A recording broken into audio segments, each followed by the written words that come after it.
I'm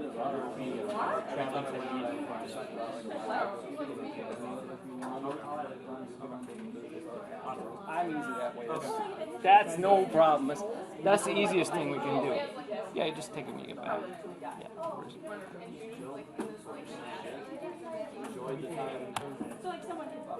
Yeah, earlier or later when you get back, doesn't matter. I'm easy that way. Just whatever.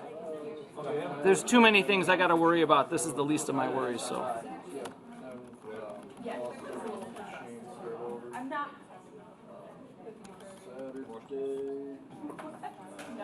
All right.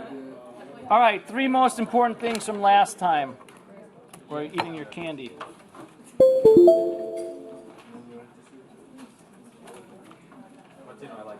You like this? Yeah, you have your own jar, your own stash.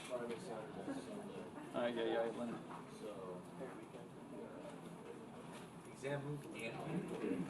Yes. And all because I want to. Not because I'm getting anything out of it. Imagine that. Come on, you can do it. You can do it.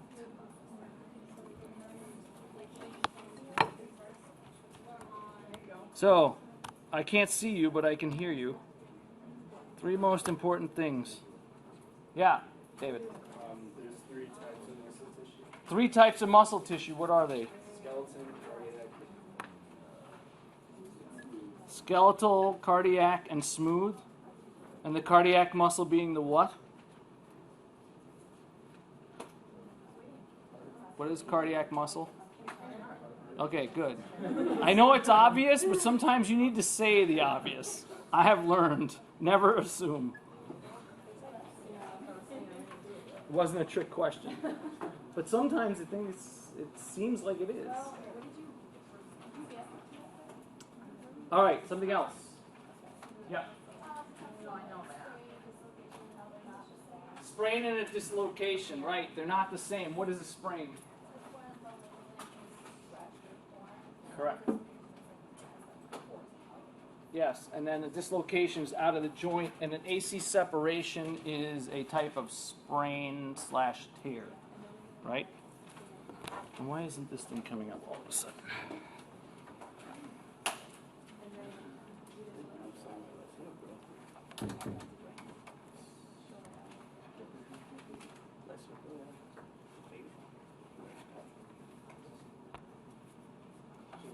Sorry, I'm just waiting for this thing to come up, and I don't know why it's not.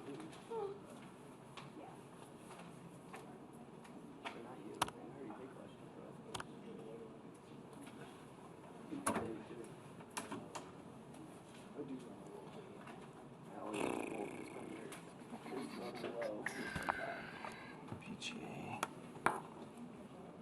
But when I take that, it's nice. You're both a little bit better.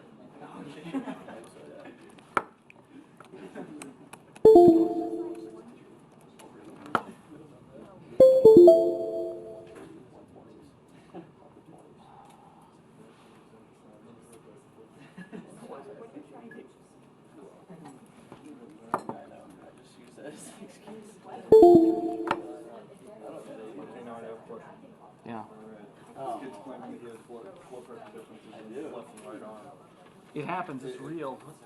It's no, it happens. It's actually an indication that you have atherosclerosis, or you're on the way to atherosclerosis. That's not good.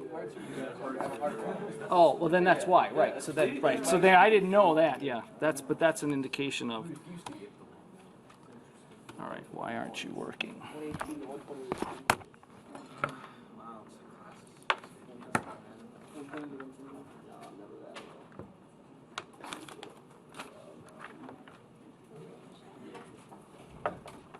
Sorry.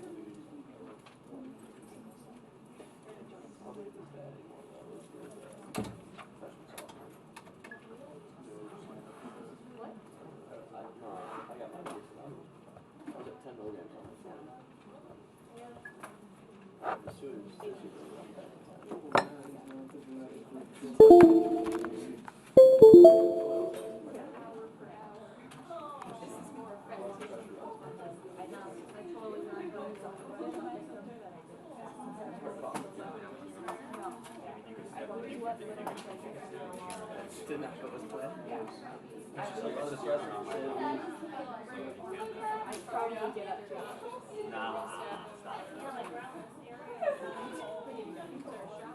Not even like. I was gonna say.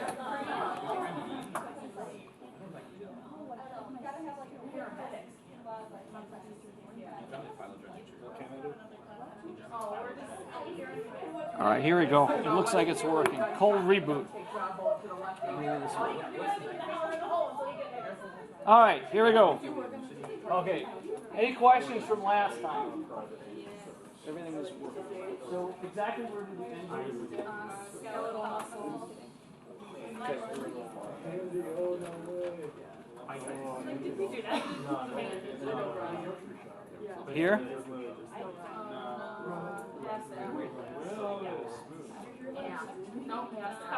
Okay.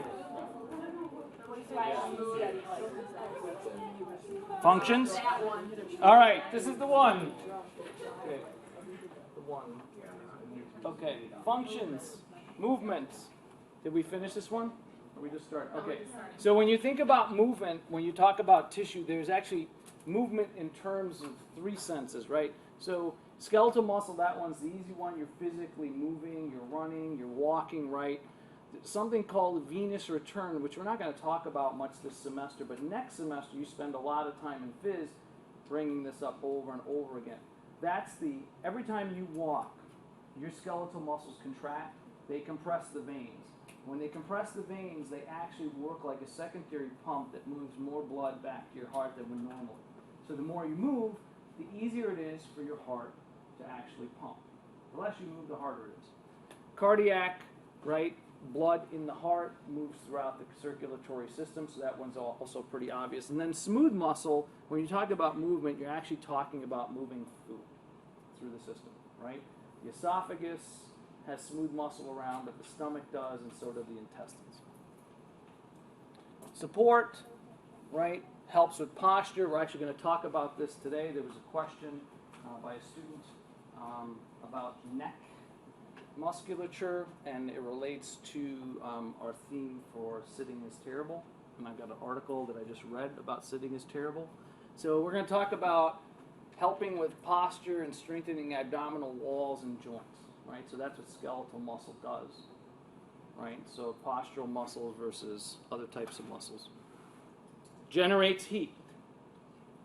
The two largest contributing factors to your metabolic rate are one, how much muscle you carry, and how active your thyroid gland is. Let's talk about the muscle. The more muscle you carry, the more heat you generate. The more heat you generate, the more calories you burn. That's the reason why men tend to have and be hotter than women most of the time. It's just physical size. They just carry more muscle. If you have a female and a male that are the exact same size, carry the exact same amount of muscle, there'll be a small variation just because of hormones, but as far as the production of heat, it pretty much is the same. There's no difference. Okay? Now, if you don't produce enough heat while you're moving around with your muscles, then your body starts shivering, right? And so this is involuntary, not something you can control. Okay, first question today. Which of the following are similarities between skeletal and cardiac muscle? So A, both skeletal and cardiac muscle are striated and are high endurance, associated with high endurance. B, both are attached to skeletal muscle or connective tissue. C, both have multiple nuclei at the periphery. D, neither has actin or myosin. And E, both have nuclei and striations. Now some of these are unfair because we haven't gone through it yet, but so what? Life isn't fair sometimes.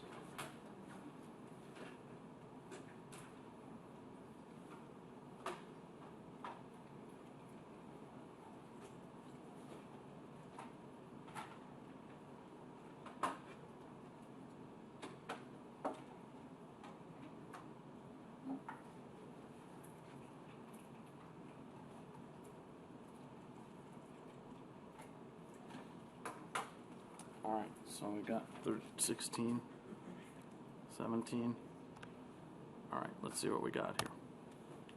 All right, okay, A, B, and E. So let's see. So A, both are striated and high endurance. Okay, so cardiac and skeletal indeed are both striated. It depends on how you interpret high endurance. Okay, are there skeletal muscles that are type 1 fiber primarily dominant versus type 2?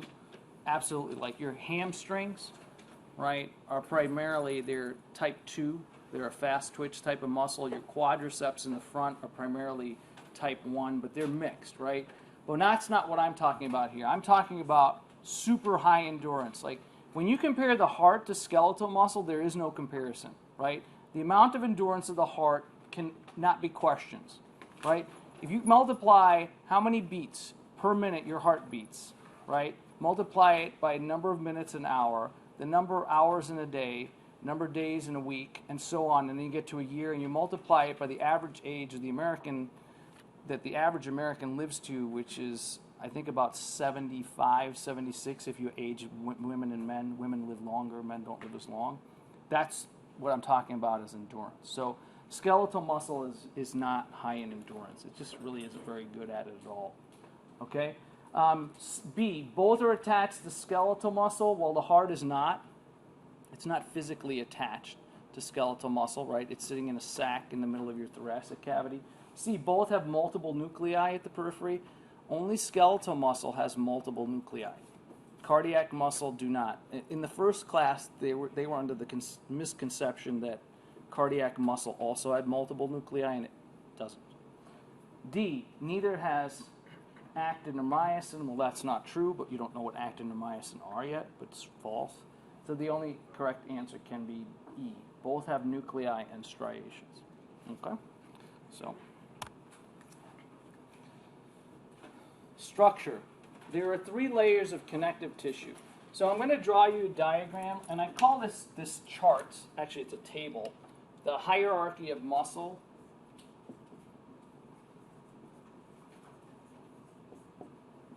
Of muscle and connective tissue.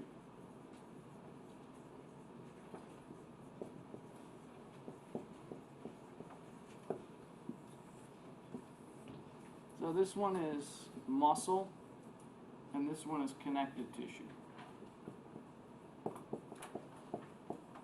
Okay? So the 3 levels of connective tissue here are the epimysium, the perimysium, and the endomysium.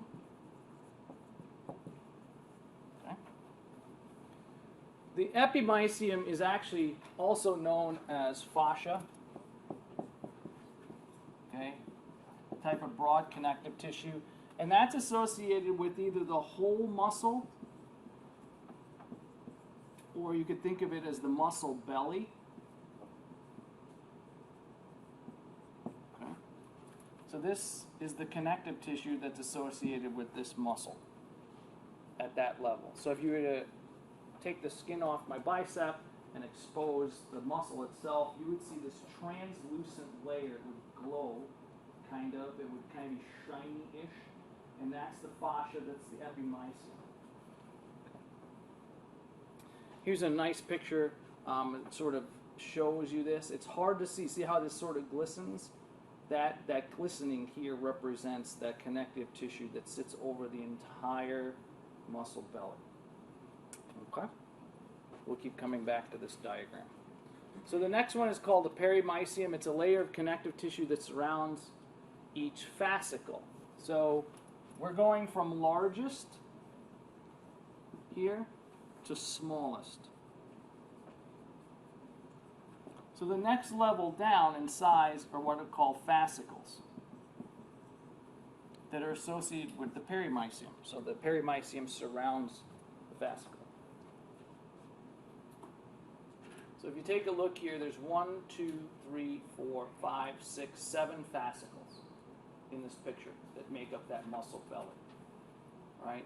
So the way a skeletal muscle is designed, remember, it's a cylinder, but it's a series of cylinders. Okay? It's a series of cylinders within cylinders. Something like that. So they're called sliding surfaces. And at any one of those levels, you could have an interruption of that sliding surface, and that's going to cause problems for you at the gross level. Right? So this is the perimycium. This big tube here is a fascicle. Okay. The final level of connective tissue is called the endomycium. And the endomycium covers an actual muscle cell. Right? It actually covers the muscle cell on the outside. It's on the outside of the plasma membrane of the muscle cell. The plasma membrane and the endomycium are not the same thing. The endomycium covers the plasma membrane.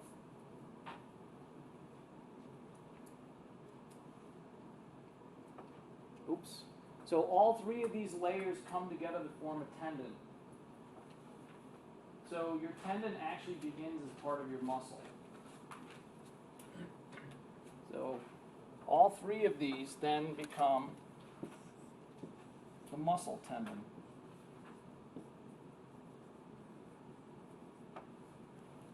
Obviously thicker than they are in the muscle, the tendon becomes, right? Because of the forces that are applied to it. It's actually thinner in the muscle than it is in the connected to the bone. So here's the tendon, and it's just an extension of all three of those layers. This is a look at fascicles here. Here's the muscle belly. Here's 1, 2, 3 fascicles, and each one of these things in here is a muscle cell. Somebody in the other section asked me what that white is. The white is two things. One, some adipose tissue, and some shrinkage of the cells. So you can think about this. You're no different than any other mammal on this planet in terms of that you can store fat in your muscle too.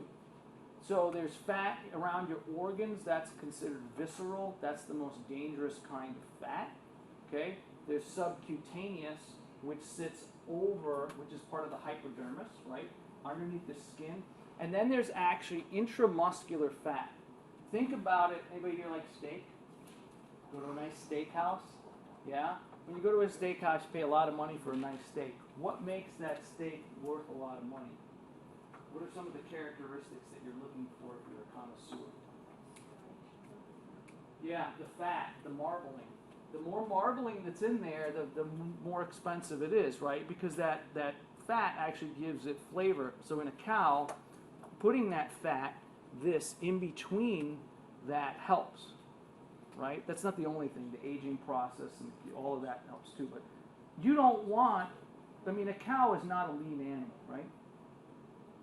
You wouldn't want to eat a lion. Why? Lots of fat.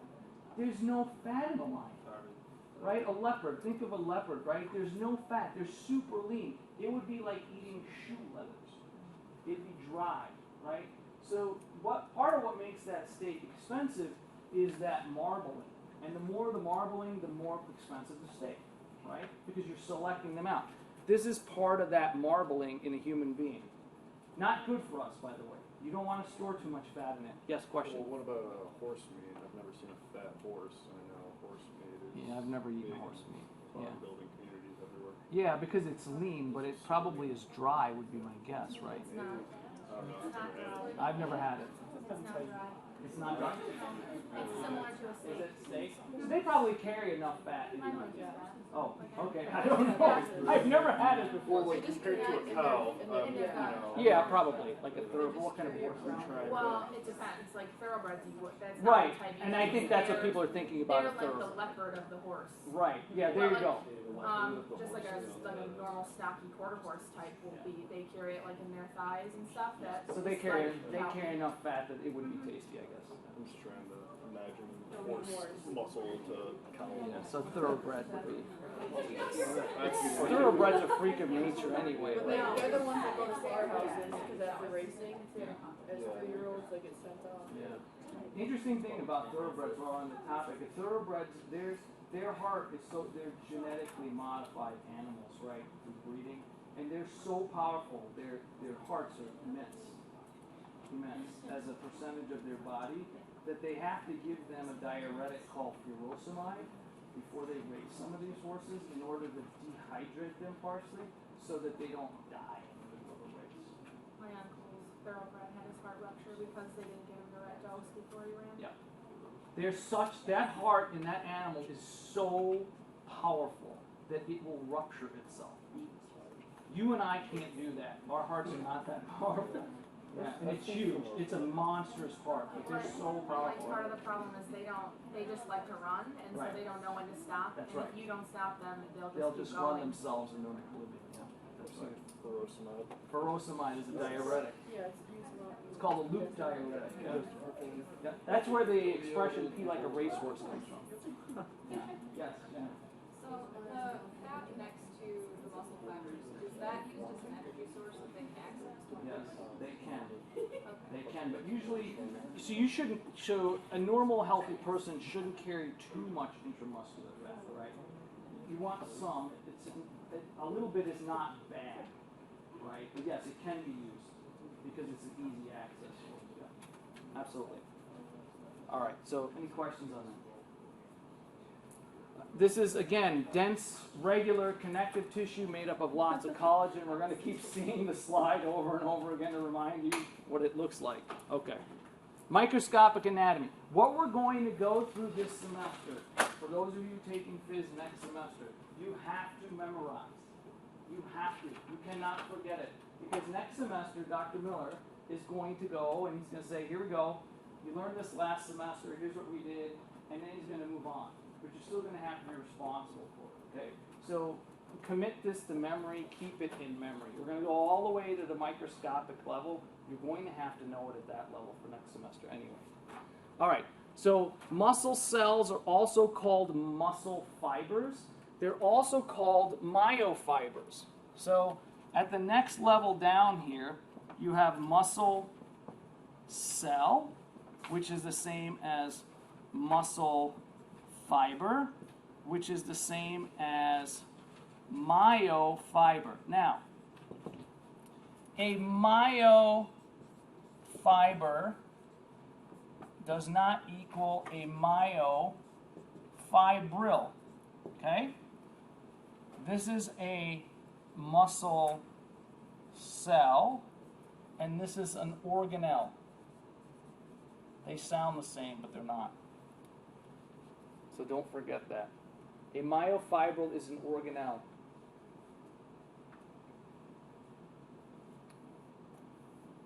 They have a unique structure.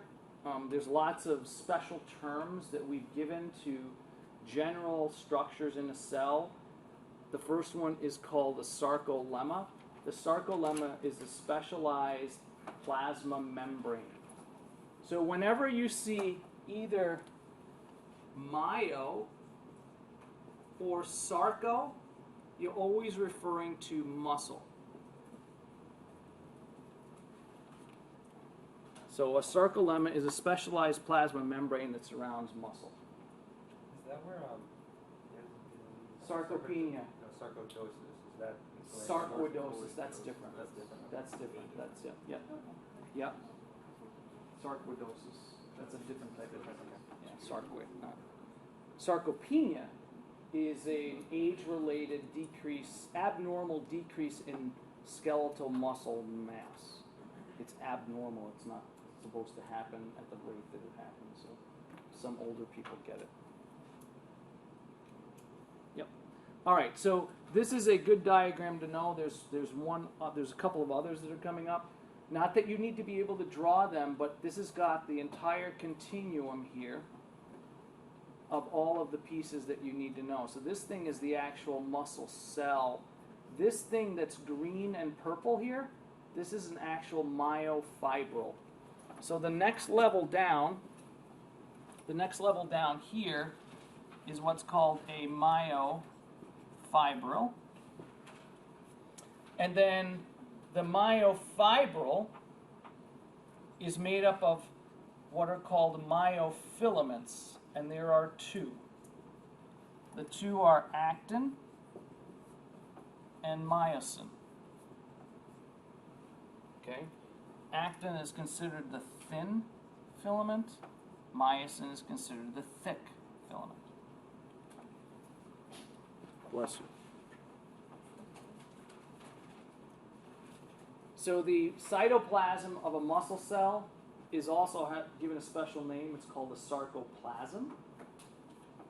Okay. And what does it contain? High amounts of glycogen. Glycogen is the storage form of the sugar glucose. Okay. I'll give you an example of what glycogen does for you. So it's an energy source for anything that is short burst activity. Okay? If it's a short burst activity, use up glycogen. If you were to go 3 days and not eat a single carbohydrate, in 3 days you would deplete your glycogen stores between your liver and your skeletal muscle. What would happen? Well, a couple of things would happen. If you did that, you wouldn't die. You wouldn't die. If you did that, depending on how big you are, your weight would drop somewhere between 4 and 12 pounds. That's because associated with roughly 1 gram of glycogen is about 2.7 grams of water. So this is what ketogenic diets do, the Atkins diet, South Beach diet, some of these diets that have come and gone, right? Where you basically don't touch a carbohydrate. You lose the weight really quickly because you're losing a ton of water. You're dehydrating yourself. What would happen? If you took a picture of yourself before and after, if you were super lean, you'd have to be lean in order to see it. What you would see is the body would flatten out, right? Everything would look really, really flat. If you then started to eat carbohydrates, and it depends, somewhere between 24 hours and 3 days, and you started to do what's called carbohydrate loading, you took pictures along the way, what you would see is the muscle bellies would fill up. Okay, bodybuilders have been doing this for decades. That's what they do. Okay, they deplete, they get rid of a little bit more fat that way, and then they load, and then the muscle bellies look nice and full. So if you depleted your glycogen stores, you'd be really, really tired. Okay, because it's a sugar source. You don't feel great at all. I don't recommend this at all. If you want to see if I'm right, and you want to try this, don't touch a carbohydrate for 3 days, see what happens to your weight. If you wanted to do it faster, when I was a graduate student at the Human Performance Lab at Ball State, we used to do this all the time. Glycogen depletion, right before we would do a study. 1.5 to 2 hours, if you cycle somebody on a cycle ergometer between 70 and 85% of their VO2 max, you will completely eliminate their glycogen in 2 hours. It's gone. That's how long it takes. So basically a marathon, roughly the time that it takes for a world record marathon is what you would take to deplete glycogen stores. Okay? So that's what's in your muscle. In addition to that, you have myoglobin. Myoglobin is a close cousin to hemoglobin. Hemoglobin is a protein that's located within red blood cells that helps you carry oxygen. Okay? Myoglobin has a similar structure, and it's located in muscle. And it's also a red pigment, and it enables your muscle to hold on to a teensy-weensy bit more oxygen than it would normally. You can see this, again, going back to chopped beef, okay? If you were to go into a grocery store, into a butcher shop, and get your chopped meat that was not already packaged, right? Usually they put it in a ball, and on the outside of that ball, the red color is sort of a lighter red color. If you then open that red ball up and expose that center to oxygen, you will see that the middle of that ball is a really dark red. And that's because of the myoglobin content. It's still bound to oxygen. As soon as you open that up, it goes into equilibrium with the environment and the color changes. The same thing would happen to your muscle, right? It's redder when that oxygen is in it, which is what happens to your blood.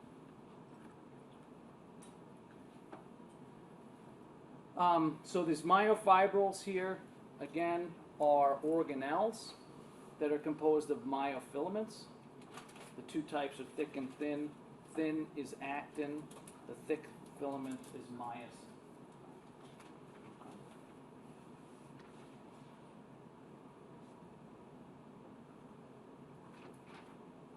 Any questions? I know I'm going.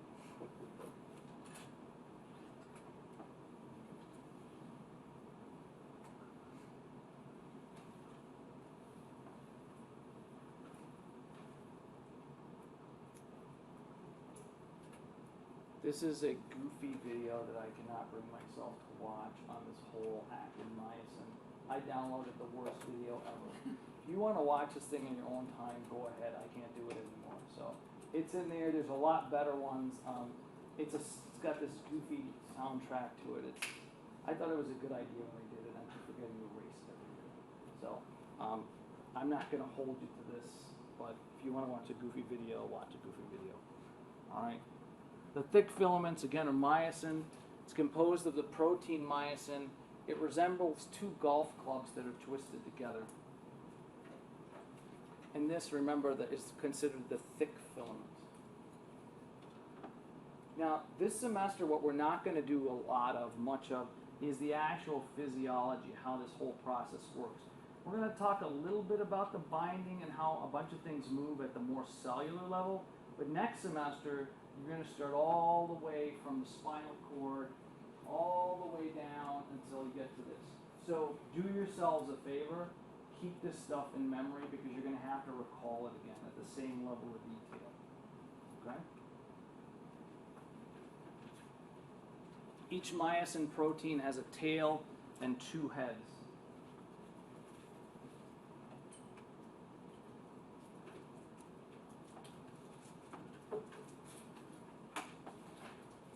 Let's do the thin and then we'll... Okay, this is another good diagram to know. You'll see it again next semester anyway. I'm sure Dr. Miller's going to talk about this next semester, but do yourself a favor. So let's talk about this real quick. Over here, this thing over here is the thick filament. It's the myosin. They look like two golf clubs with tails that have been twisted together. These tails are alpha helices that have been twisted together. These are called heavy chains. The heads are actually contain what are called the light chains. And every myosin molecule has two heads that wrap around and connect to this ultimately. So this is the myosin molecule. This thing here is called the actin molecule, the thin filament. Okay?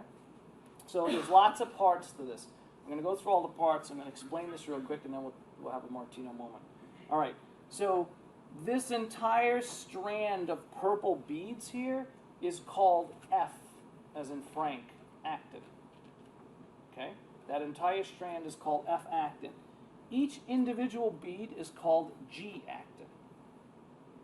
Okay? So the F-actin strand is made up of multiple G-actin molecules. On every G-actin molecule is an attachment site that is a myosin binding site. So this head here binds to this yellow dot here. Okay? This blue string here is called tropomyosin. Tropomyosin. The red jelly beans, that's what I refer to them as, there are three of them, are called troponin. Right? And then these are the individual parts. This structure here is called the sarcomere. This is the fundamental unit of muscle. Everything goes and moves from the sarcomere.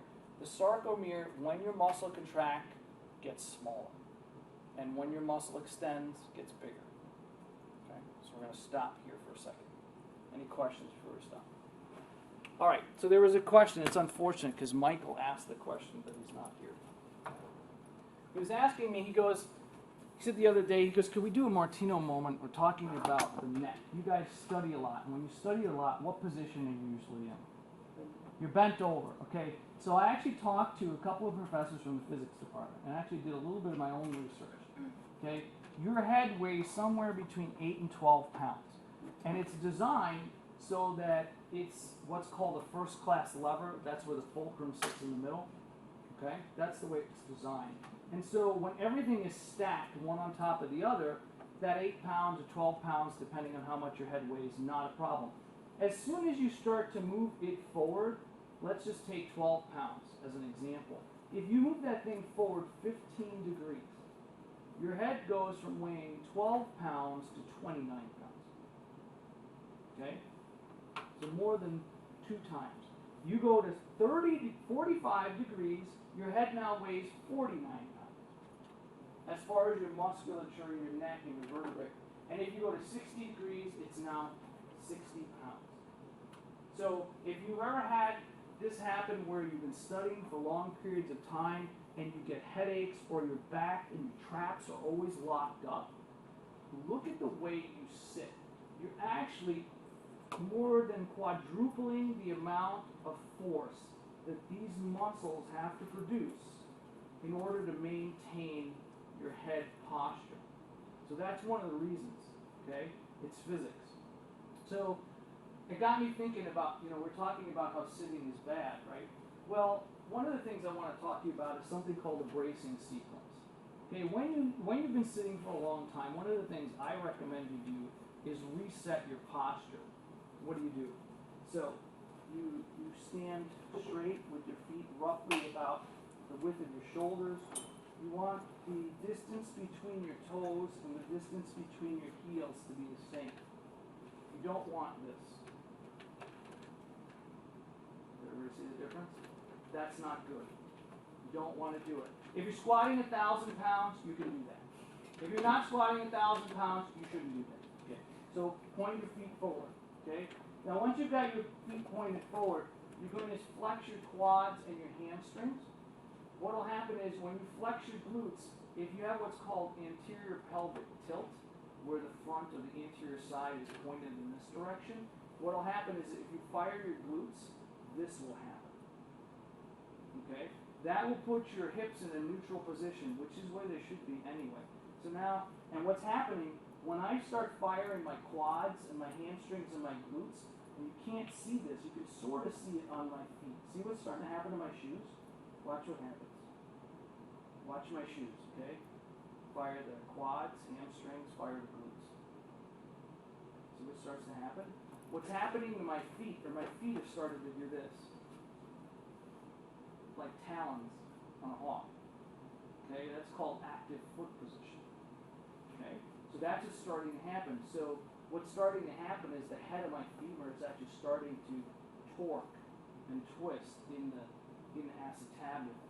That's a good thing. The other thing you want to do is you want to make sure that your abs are contracted at the same time. And then finally you take a deep breath, like that. Keep your chin and keep it tucked down, and now you're in perfect posture. You're not only in perfect posture for walking around, but this is the bracing sequence, and you're in the perfect posture for doing any type of weight activity. Okay? There's a, you guys know what a ronin is? Okay, a ronin is a samurai in Japanese culture that has no master. Okay? And there was a ronin in the 12th century, the 9th century, excuse me. And he said this, the following. He wrote the Book of Five Rings. It's called the Book of Five Rings. And he goes, let your fighting stance be your everyday stance, and let your everyday stance be your fighting stance. And there's great wisdom in that, because what he's saying is that good posture, essentially, no matter what you're doing, is always good posture. And so, by having good posture when you move, and having good posture when you do activity, you're going to protect the body, and everything's going to be healthier. So this is, over 1,000 years ago that this was said, and it's still true today. Okay, now, so that's what you should do. But what are some of the problems we talked about with sitting? What does sitting do to the different muscles? The hip flexors, the extensors, the back. What kinds of things happen? What kinds of problems? Tightening. So think about, for instance, what happens to the thoracic vertebrae? Are they in flexion? Are they in extension? Or are they in hyperextension when you're sitting a long time? They're in flexion. Okay? When that happens, right, what happens to the psoas muscle that runs, there's one on each side. They get tight. So if you come up from sitting and you try to go into the bracing sequence, what's going to happen? Psoas is a big, strong set of muscles. They're going to prevent you from going, right? So imagine if you try to go into the bracing sequence and you get up. What starts to happen as I start to fight psoas? You can look at this from the side, right? So normally you just come up like this. Okay? Now, if you're fighting psoas, now what starts to happen? What happened? I start looking like a chimp. Right? that's exactly what happened. So what I brought in is I need a volunteer. I need a volunteer.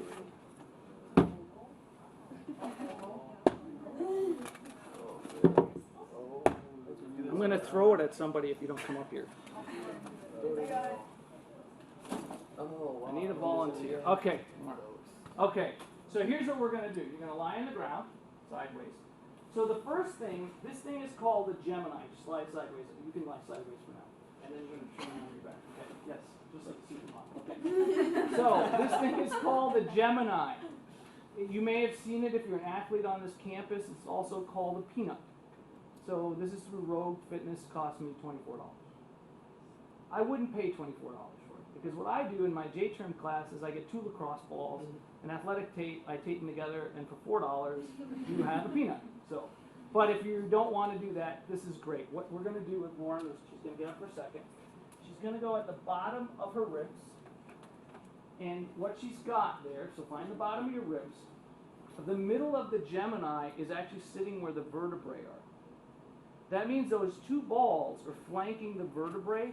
And what's flanking the vertebrae? What muscles flank the vertebrae? Right where she's at. Bigger.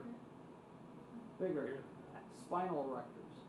The spinal erectors look like 3 pythons that run down the side of your vertebrae. They're extremely powerful muscles. They're postural muscles. So what you're going to do is you're going to do this, okay, and you're going to roll side to side. Okay? How does it feel? Okay. I mean, I want to say it does feel good, Okay, but it doesn't. but it doesn't. Okay, now what you're going to do is you're going to physically move down so the ball rolls up. Okay? Okay? Now go side to side. Did you feel any cracking? No. Okay. Sometimes what this does is it'll open up the thoracic column. So every morning I do this, and every evening I get on this thing, and because I'm old, this is what happens. Crack, crack, crack, crunch, crunch, crunch. And I roll side to side because all day long I've been in flexion and I want to get out of flexion. So this will help those muscles. Okay? Then we've got you partially in thoracic extension. We want to exacerbate that because, we want to get you in better posture to get up for a second. So then what you could do, this is a cheap old Walmart $10 special. Home roll. Don't need anything special. You got special? That's fantastic. Happy day. All right. So now Lauren's going to get on this, okay? And what she's going to do is she's going to flex her abs, right? You're going to put your arms in front of you again, and you're going to lean back, okay? Now what she's going to try to do is move this further down so that it's at your lumbar, a little bit closer to your lumbar spine, okay? And what she's trying to do, we're trying to open up her thorax. Why are we trying to open up her thorax? What did I show you can happen to this joint, the scapula, the glenohumeral joint? That capsule, the distance between the glenoid, it gets smaller. So by doing this, you're going to open it up. Remember this: the rotator cuff muscles are slave to the scapular muscles. The scapular muscles are slave to the thorax. If you don't fix the thorax, your scapular muscles are going to be screwed up, which is going to screw up your rotator cuff muscles. So oftentimes when people tear a rotator, unless it's contact, it has nothing to do with the rotator problem. It's usually a thoracic problem. Okay? Now, we've got one side of the problem taken care of. So what did I say was the other side of the problem? So we took care of her posterior side, right? But where's the other part of the problem? Anterior. That's where Zoaz is. You can try this if you want. If she wants, she's going to take this hard softball. It's not one of those soft ones. She's going to turn over, and she's going to place it right here and go side to side. I'm going to let you do this on your own. Okay? Okay, she's going to have to find it. How does it feel? Not great. Not great. The athletic training department can do this. It's called a Zoaz release. But when they do it, they really get their hands in there. This is sort of a modified Zoaz release. Again, if you've been sitting all day long, right, I can teach you the bracing sequence. I can tell you all day long that sitting is bad. But if you get up and you're now in kyphosis and lordosis, lordosis is an overextension of the lower spine, and kyphosis is an overextension of the upper spine, the cervical spine. Now you've got even worse posture. Have you fixed anything? Zero. You've actually made it worse. So by taking care of this stuff, I'm now empowering every one of you to maintain your spinal health for the rest of your lives. Cost you $24, whatever a softball costs, and this. That is it. You can fix most of it. Now, if it becomes more problematic, ultimately you go to a chiropractor, a physical therapist, an OT, or an AT. But for most people, they can maintain this. Side to side. Fun? Okay. Thank you. All right. So that's the how to fix yourself. Okay. So same thing. This goes along with the sitting in the mobility stretch. This goes along with that other mobility stuff that I showed you. All right. What's that? And then next Martino movement, Yeah. can you do something like for sitting, but like for the SI joint? SI. Oh yeah, we can talk about the SI joint. All right. Questions. All right. So enough of this. Questions for muscle. So anything I've said so far in muscle. Thoughts, concerns. So study, study, study. These parts you should know. Okay? All right, let's keep going. That's mine. It's mine. My fault. All right. So this is the thick filament. This is the thin filament. Okay? The sarcomere is the fundamental unit of movement in skeletal muscle. Okay? So the sarcomere makes up, when you put these back to back, let me go back for a second. From purple to purple here represents one sarcomere. Right? So from here to here, that represents one sarcomere. That's another, that's another, that's another. So you line all of these up and you make a myofibril. When each one of these sarcomeres gets shorter, what happens to the myofibril length? Gets shorter. What happens to the muscle cell length? Gets shorter. How about the fascicle? Shorter. The belly? Shorter. That's exactly right. And then everything gets reversed. Okay. So again, here's the heavy chain. Here's the light chains. Next semester you talk a little bit more about these and the differences between skeletal muscle and smooth muscle. So thin filament is composed of three major structures. One is the actual actin, two is the tropomyosin, and three is the troponin. Okay.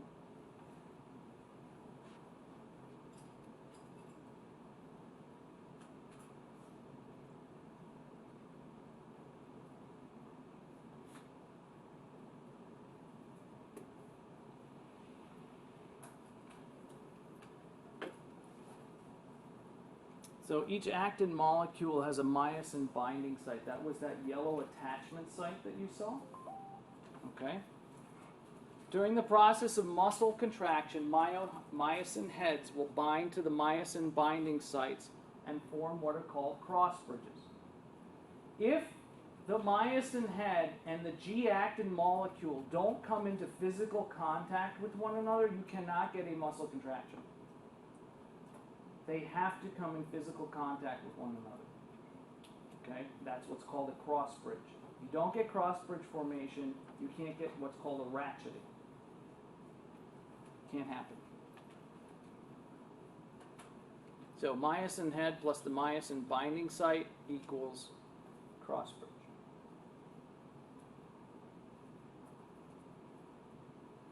So let's take a look a little bit more at this molecule. What ends up happening, actually we'll go here. So this is a little bit of fizz. You can't totally separate the two, a little bit, but not the whole thing, right? So here's what happens. This is a muscle, okay? This represents a sarcomere, part of a sarcomere that represents the whole muscle, where the myosin heads and the actin are not connected. Okay, so it's inactive.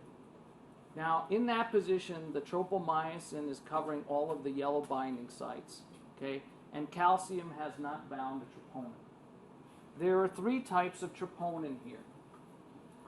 Troponin I binds to the actin molecule. Okay. Troponin C binds to calcium. Troponin T binds to tropomyosin. When calcium is released, we're not going to talk too much about how that works, it binds to troponin C. This causes a conformational change in the actin molecule. It rotates it. And what it ends up looking like is that all of these yellow active sites are now open. And as soon as that happens, the available myosin heads can now bind. Okay? And you get a muscle contraction because of that cross bridge. If the calcium doesn't bind, remember I told you at the beginning of the semester, evolution has given you a calcium-based skeleton because you have all of the calcium you will ever need in an emergency situation to undertake all of the contraction you'll ever have to do. Now, if you don't need any calcium from the time you finish puberty to the time you age, you're going to get osteoporosis, right? You will deplete the system eventually. But it takes a while, okay? So when we only lived to be 20, 30, or 40 years old, this really wasn't a big deal. You had more than enough to sustain you your entire life because your entire life was 20 or 30, okay? But now that you live to be 70, 80, 90, 100, you have to be a little bit more careful, okay? So any questions on this? So this is a little bit of phys because it's a little bit of function.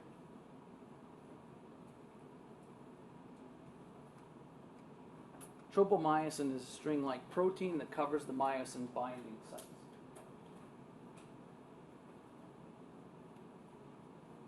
Now, the interesting contrast is that smooth muscle has tropomyosin, but the tropomyosin doesn't do the same job. So in smooth muscle, tropomyosin is simply structural. It is there to hold the thing together. And in that case, the active binding sites are always open, and yet myosin doesn't bind to it. That's because functionally it operates differently. Okay, but they're different beasts. So troponin is divided into three parts. One part binds to tropomyosin, that's troponin T. One part binds to active, that's troponin I. And one part binds to calcium, that's troponin C. So you should know all of them, what each function is. Questions?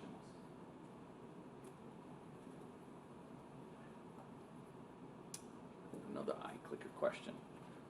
What is the structure called that covers actin located binding sites?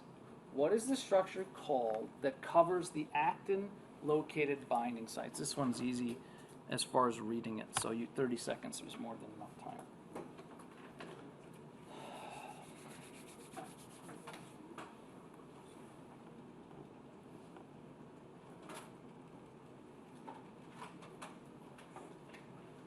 Yeah, Taylor. Real quick, what were the letters that correspond with each of the parts? So the only one that's weird is doesn't have the same letter. Okay. Okay. So let's see what people got. All right, D. And D is the correct answer, right? The tropomyosin is the blue string that covers. A troponin, I guess, isn't a terrible answer, and C is not so good. Okay. So myofibrils are sectioned into regions called sarcomeres. The sarcomere is the functional unit, and I've said this before. We're going to talk about several functional units from different organ systems this semester. This is it, right? This is what makes muscle work, these sarcomeres, right? This is the thing that actually makes it a muscle. You can strip everything else away. Without this, it's not muscle. Each sarcomere extends from one Z disc or Z line, same thing, Z disc and Z line are the same thing, to another and contains the following regions. Okay, the A band contains both thick and thin filaments.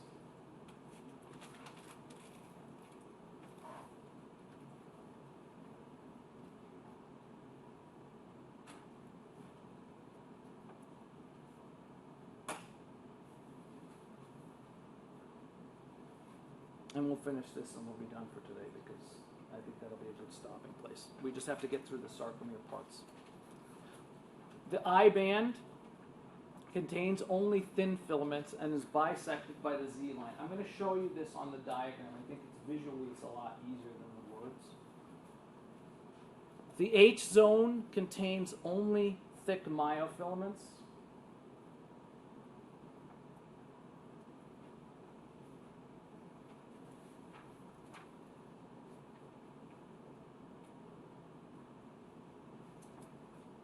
And then you have something called the M line, which is the middle of the H zone. It's the middle of the entire sarcomere, actually.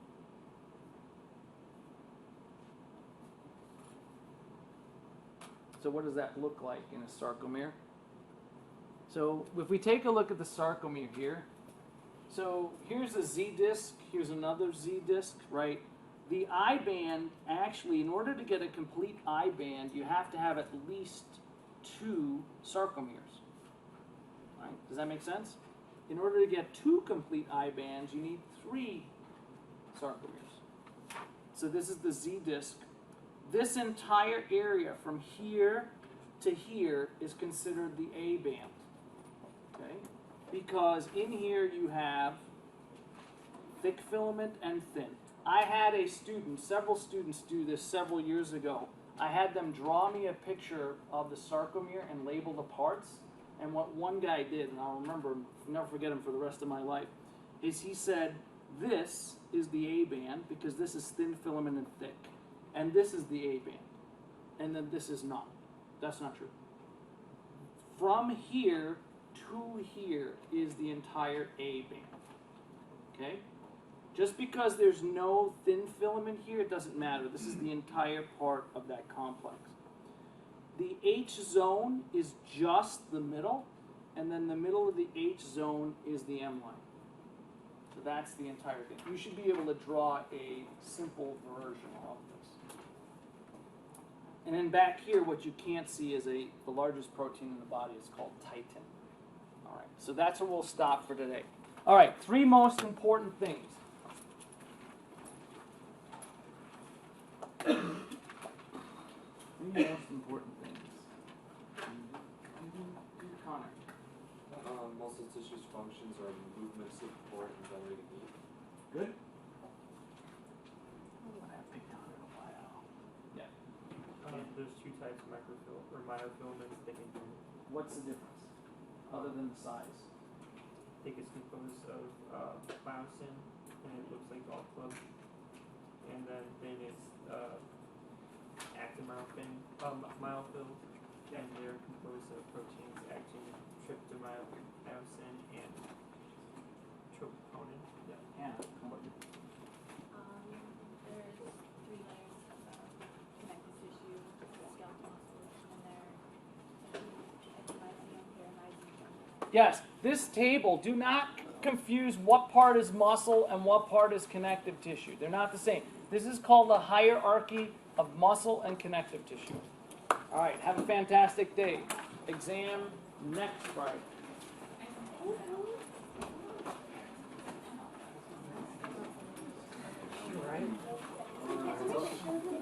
Oh yeah, sorry. That's okay, I got that. You got the important part. Yeah, take that part. I Sorry. couldn't see very well, and that's okay.